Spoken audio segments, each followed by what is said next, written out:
The White Ship by H.P. Lovecraft. I am Basil Elton, keeper of the North Point light that my father and grandfather kept before me. Far from the shore stands the grey lighthouse, above sunken slimy rocks that are seen when the tide is low, but unseen when the tide is high. Past the beacon for a century have swept the majestic barques of the seven seas. In the day of my grandfather, there were many. In the day of my father, not so many. And now, there are so few that I sometimes feel strangely alone, as though I were the last man on our planet. From far shores came those white-sailed Argonaes of old, from far eastern shores where warm sun shines and sweet odors linger about strange gardens and gay temples. The old captains of the sea came often to my grandfather and told him of these things, which in turn he told to my father, and my father told to me. And in long autumn evenings, when the wind howled eerily from the east, and I have read more of these things, and of many things besides, in the books men gave me when I was young and filled with wonder, but more wonderful than the lore of old men and the lore of older books, and the secret lore of ocean, blue, green, gray, white, or black, smooth, ruffled, or mountainous. That ocean is not silent. All my days have I watched it and listened to it, and I know it well.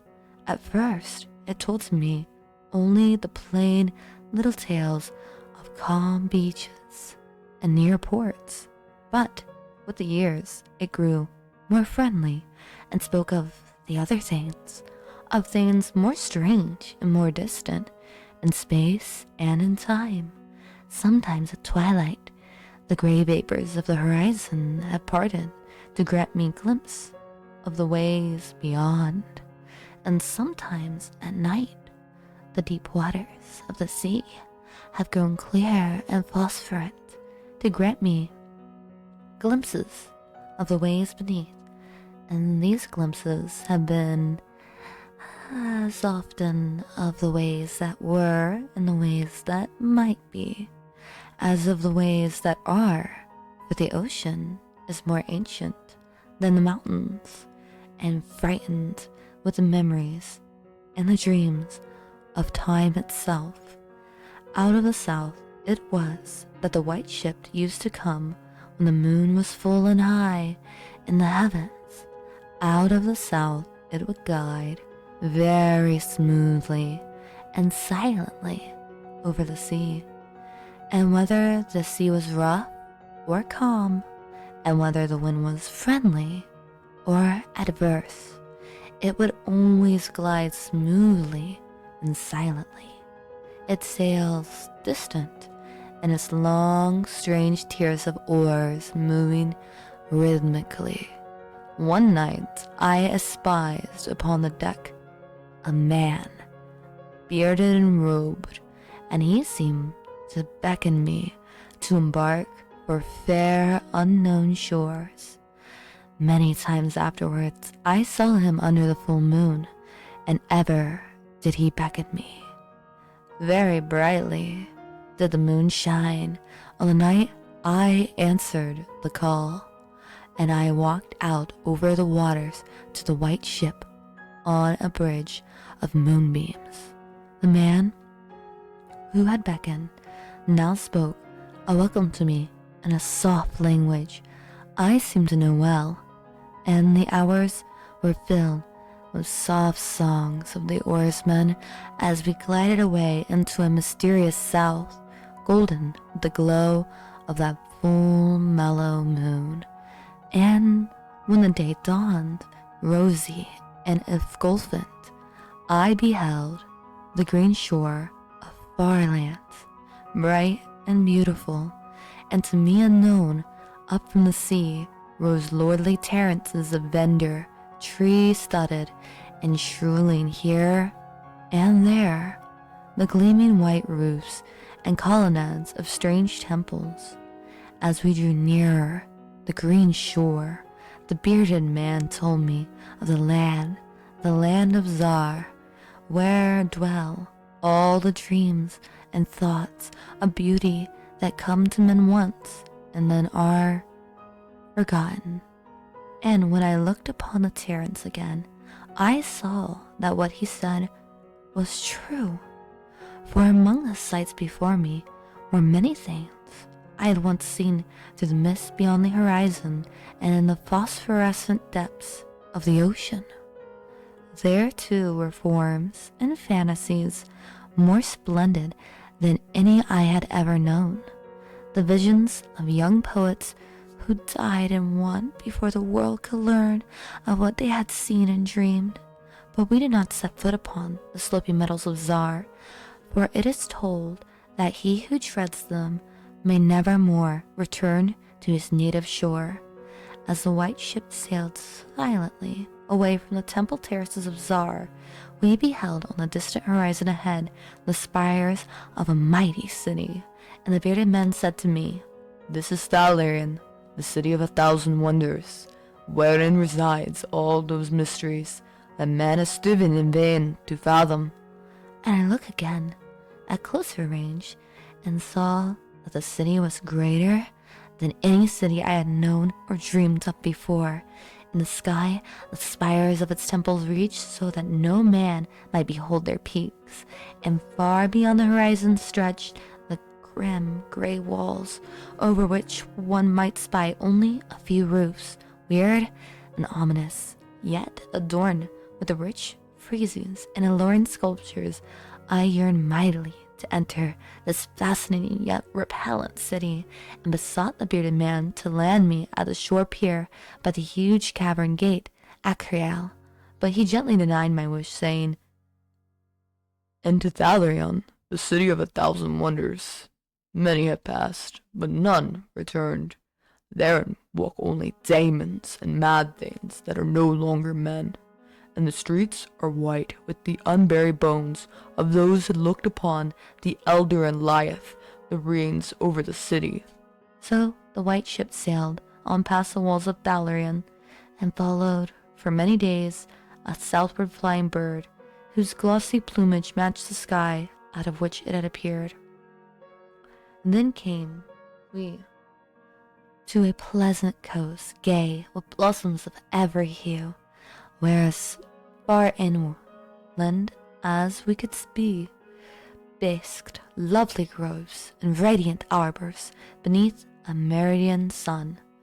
From borrowers beyond our view came bursts of song and snatched of lyric harmony, interspersed with faint laughter, so delicious that I urged the rowers onward in my eagerness to reach the scene, and the bearded man spoke no word, but watched me as we approached the lily-lined shores.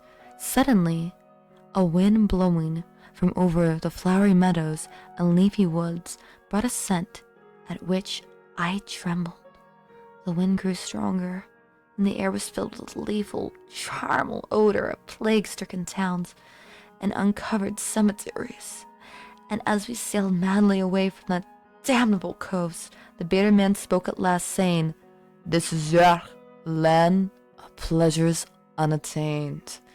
So once more the white ship followed the bird of heaven over warm, blessed seas fanned by caressing aromatic breezes. Day after day and night after night did we sail, and when the moon was full we would listen to soft songs of the oarsmen, sweet as on that distant night when we sailed away from my far native land.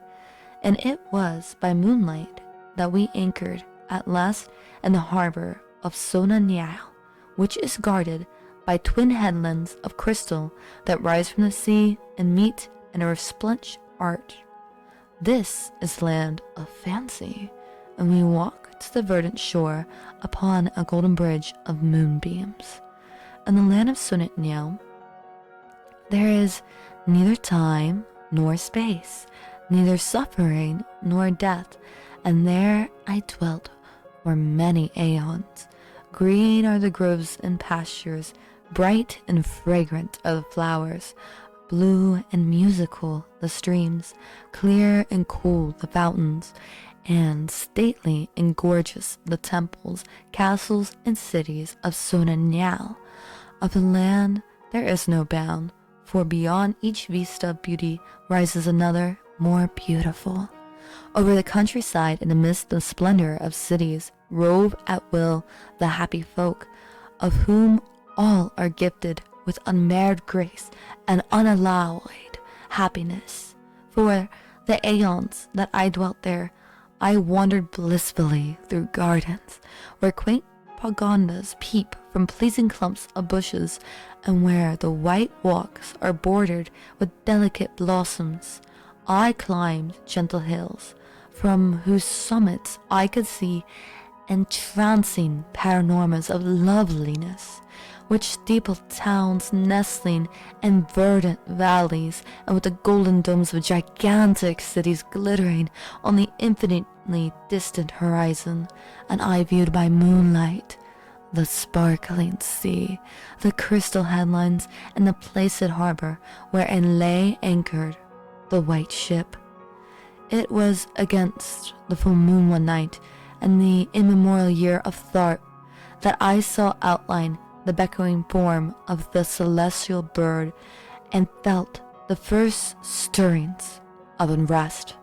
When I spoke with the bearded man and told him of my new yearnings to depart from remote Cathria, which no man hath seen, but which all believe to lie beyond the basalt pillars of the west, in the land of hope, and in it shine the perfect ideals of all that we knew elsewhere, or at least no men relate. But the bearded man said to me, "Beware of those perilous seas, wherein men say Katharina lies. In Sonanael there is no pain nor death, but who can tell what lies beyond the basalt pillars of the west?" Nameless. At the next full moon, I boarded the white ship, and with the reluctant bearded man left the happy harbor for untraveled seas. And the bird of the heavens flew before and led us towards the basalt pillars of the west. But this time the oarsmen sang no soft songs under the full moon. In my mind, I would often picture the unknown land of Cathria with its splendid groves and palaces, and would wonder what new delights there awaited me. Cathria, I would say to myself, is the abode of gods and the land of unnumbered cities of gold. Its forests are of aloe and sandalwood, even as the fragrant groves of Cambria, and among the trees flutter gay birds sweet with song. On the green and flowery mountains of Cathria stand temples of pink marble, rich with cavern and painted glories, and having in their courtyards cool fountains of silver, where purl with ravishing music and scented waters that come from grottoous rivers Narg. And the cities of Cathria are secured with gold walls, and their pavement also are of gold. And the gardens of these cities are strange orchids and perfumed lakes whose beds are of coral and amber. At night, the streets and the gardens are lit with gay lanthorns fashioned from the three-colored shells of the tortoise, and here resounds the soft notes of the singer and the lutist, and the houses of the cities of Cathria are all palaces, each built over a fragrant canal bearing the waters of the sacred Narg. Of marble and porphyry are these houses, and roofed with glittering gold that reflects the rays of the sun and enhances the splendor of the cities as the blissful gods view them from the distant peaks. Fairest of all is the palace of the great monarch Dorbia, who some say may be a demigod and others a god. High in the palace of Dorbia, and many are the turrets and marble placed upon its walls. It has wide halls, many multitudes assembled, and here hang the trophies of the ages, and the roof is of pure gold, set upon tall pillars of ruby and azure, and having such carven figures of gods and heroes that he who looks up to the heights seems to gaze upon the living Olympus. And the floor of the palace is of glass, under which flow the cunning lighting waters of the Narg, gay with gaudy fish not known beyond the bounds of the lovely Cathria. Thus would I speak to myself of Cathria, but ever would the bearded man warn me to turn back to the happy shores of San Nile, for if Sana Nile is known of men, while none have ever been to Cathria. And on the 31st day that we followed the bird, we beheld the basalt pillars of the west, shrouded in mist they were, so that no man might peer beyond them, or see their summits, which indeed some say reach even to the heavens.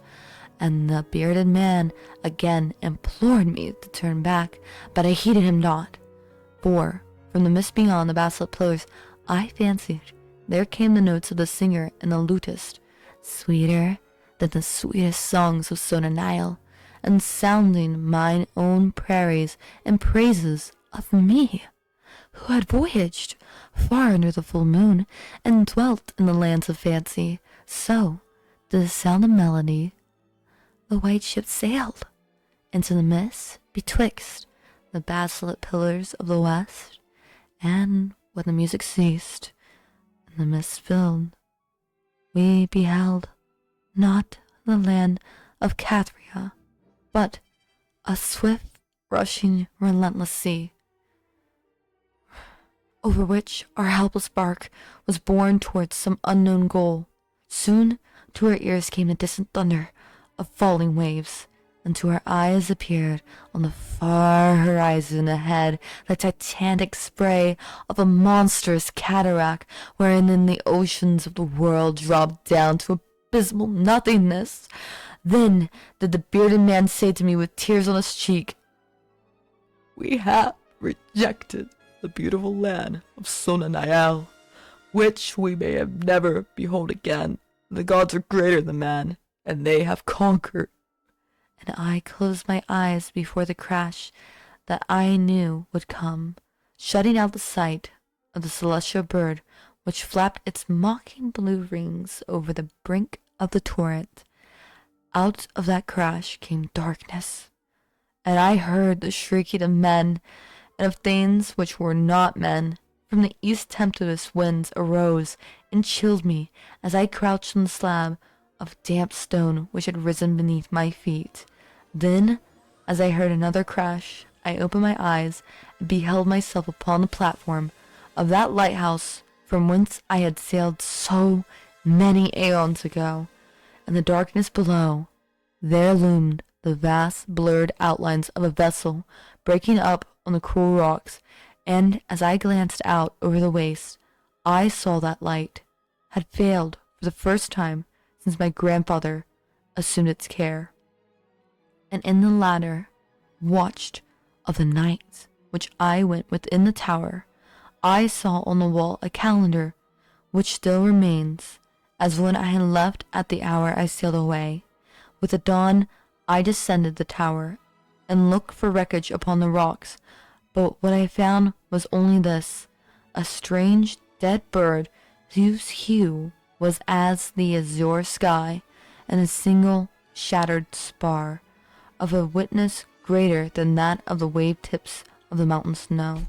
And thereafter the ocean told me its secret no more, and though many times since has the moon shone full and high in the heavens, the white ship from the south came never again.